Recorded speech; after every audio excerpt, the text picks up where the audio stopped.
Nowadays with relationships, what often happens is that we're keep getting the whole mindset of we're completely 50-50. And now it's like you're trying to force someone into a mold that they don't belong in. Where sometimes, like let's say you like driving, right? Like you actually enjoy driving, something about it just feels good for you. And your partner doesn't really like driving too much.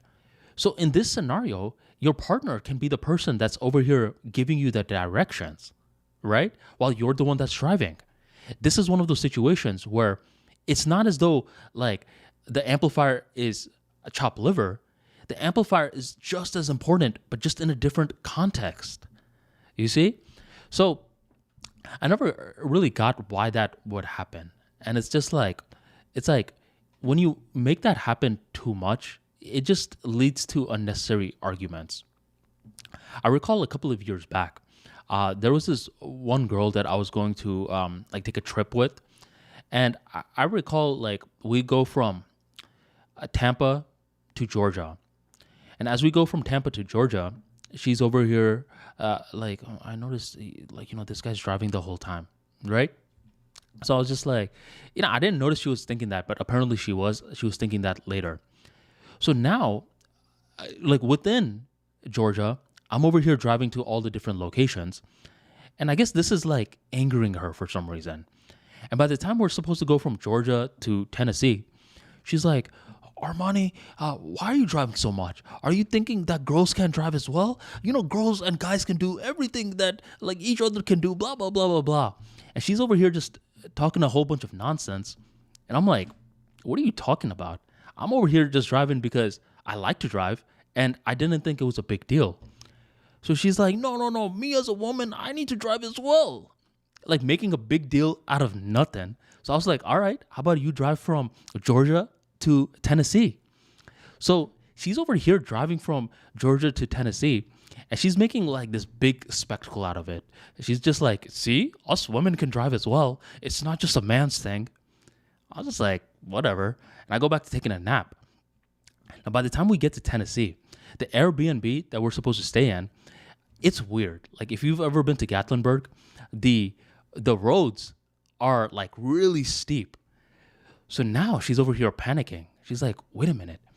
Our Airbnb is all the way up there.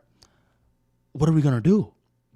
So I called the Airbnb guy and I'm like, hey, are we supposed to drive up this thing?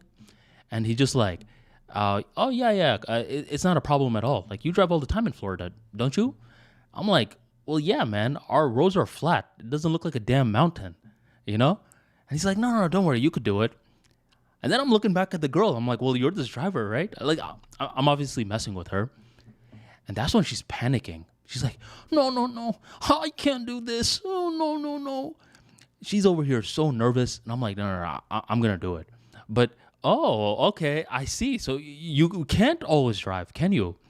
It's like she can drive, but like she over here painted something that wasn't accurate. Now she got caught. It's like you can't just want more responsibility when things are going well.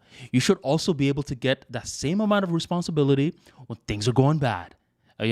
So afterwards, I was just like, all right, whatever, get in the passenger seat. I end up driving up there.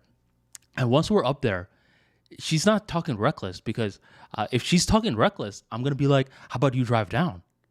But at this point, it was just like, she understood something. She's just like, I don't know why I made a big deal out of this for no reason. I mean, he was over here driving. He wasn't over here making a big deal. I was over here, reading off the GPS every now and then, which you don't even have to do a lot for long trips. Long trips, you're pretty much on one road for 50 miles. So you're not even reading it off too much. So she had the perfect job. But since her pride got to her, oh, I don't want to be a sidekick, she ended up looking like a fool. And eventually it's like, you don't want to do that.